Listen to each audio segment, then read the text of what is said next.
ወገኖቼ ልጅ ስትወልዱ እግዚአብሔር ማምለክ ትታችሁ ልጆቻችሁን እያመለካችሁ ይሆን?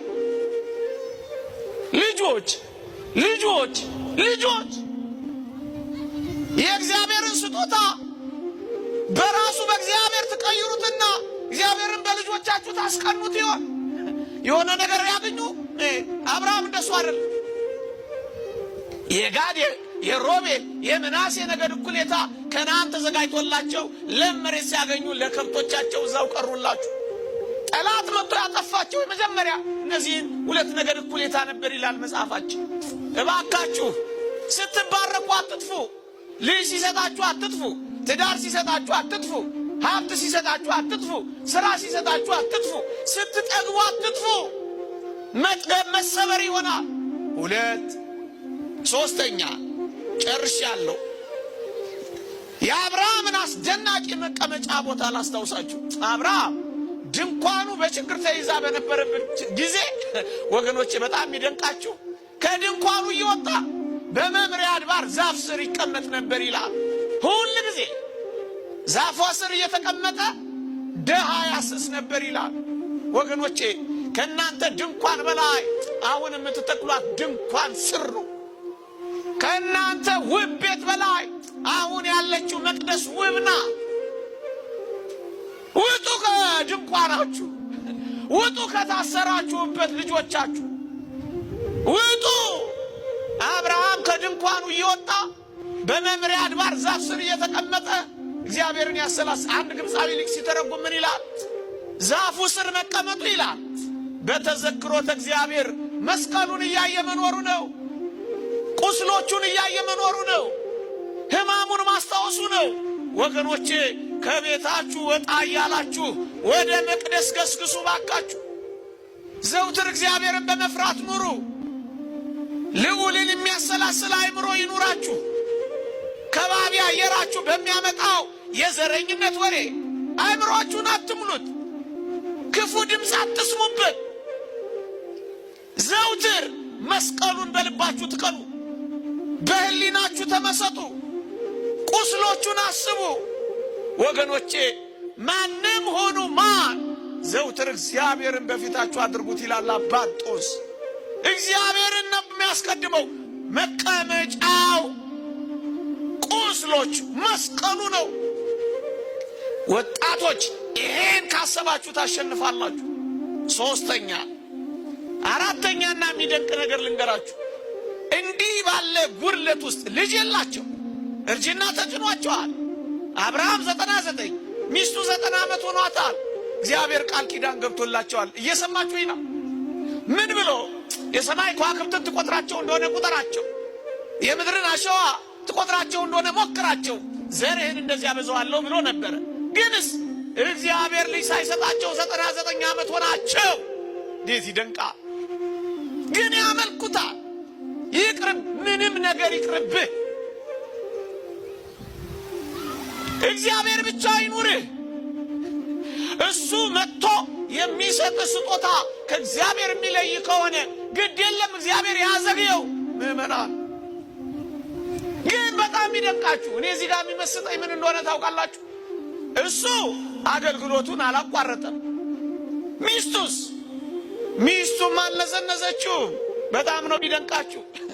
እንዴ አንተ እግዚአብሔር እያለች ሚስቱ ሳራ አላማችሁ። ቃል ኪዳኔ የታል እያለች አልወተወተችው። ስቃይ አላበላችሁ። አቤት እናንተ ሚስቶች ሆይ! ሰው የሚሰራው ልጅ የሚሰጠው እግዚአብሔር ነው። ባል ከየት ያመጣልና ነው መከራ የምታበሉት? ማህፀንን የሚከፍተው ጽንስን የሚፈጥረው ደምን የሚያረጋው አጥንትን የሚሰካው እግዚአብሔር ነው። ሚስት ምን ታርግና ነው ምትጨቀጭቃ? የለም ጭቅጭቅ እኮ። አንድ ቀን የተጣሉት በምን እንደሆነ ታውቃላችሁ?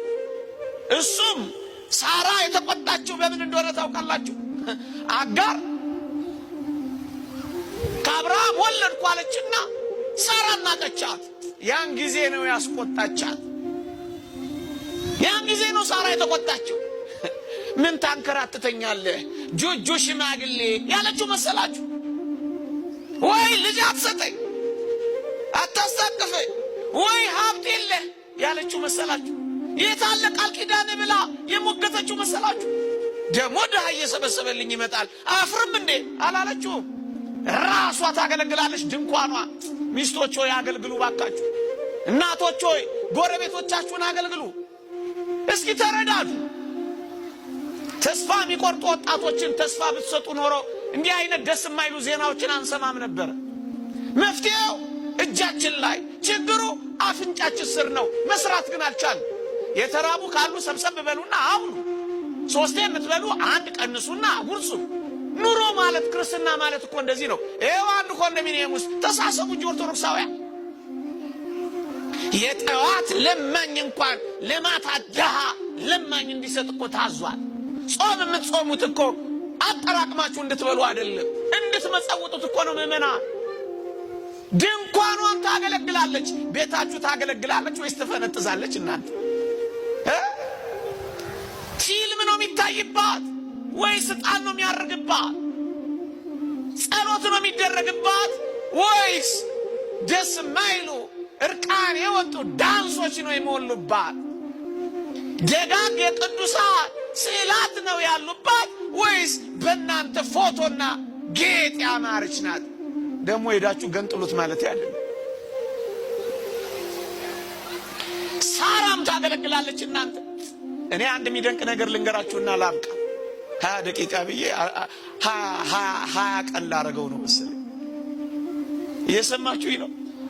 እኔ ሳራ በጣም የምትደንቅ እናት መሆኗን የምታውቁት አቤሜሌክ የሚባል ንጉሥ በስደት ሳሉ በጣም ወደዳትና ወሰዳት። የንጉሱ አገልጋዮች መጥተው ንጉሱ ውበትሽን ወዶታል፣ ሳራ ሆይ ሙቂ፣ ድመቂ፣ አጊጪ፣ ተኳይ ብለው አይነዘንዟት መሰላችሁ? ወጣቶች ሆይ በእናንተ ቋንቋ እትት ነው የምትሉት። ጸጉርሽ ወርዶ ወርዶ ይጠቀልላል እንደ ዘንዶ እያሉ እየሰበኩ ስንቷን ሴት ዘርግፈዋት ይሆን? ሰበኳ።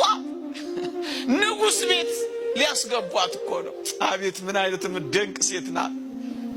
ምን እንዳለች ታውቃላችሁ? ከንጉሱ ቤተ መንግስት የጁጁ ደሃ ባሏን ድንኳን የመረጠችው። የኃጢአት ህንፃዎች ምን ያደርግላችኋል? እናቱ እህቶቼ፣ ወጣት እህቶቼ ምን ያደርግላችኋል? ሰርቃችሁ የምትከብሩት ምን ያደርግላችኋል? የደም ህንፃ ምን ያደርግላችኋል? የግፍ ህንፃ ምን ያደርግላችኋል? ምን ያደርግላችኋል? ምን ያደርግላታል? ሳራ የእሷ ናፍቆት የባሏ ድንኳን። የባልሽ ድህነት አይበቃሽም? ሌላ ምን ያስቀላውጣ? ንጽህና አይሻልሽም? ምን እንዳደረገች ታውቃላችሁ? ሙቂ ገለ ሳራ እኮ ነው የሚተርከው። ሙቂ ባሏት ፈንታ ልብሷን ቀደደች። አጊጪ ባሏት ፈንታ አመር ነሰነሰች። ተኳይ ባሏት ፈንታ አለቀሰች። ከባሏ መለየት አልወደደችምና ድል አደረገች። ዋት ነካትና አለዋ ይቆየኝ። እንዲህ ነው ኑሮ፣ እንዲህ ነው ጽናት። ኋላ ላይ ሥላሴ የተገለጡለት ምእመናን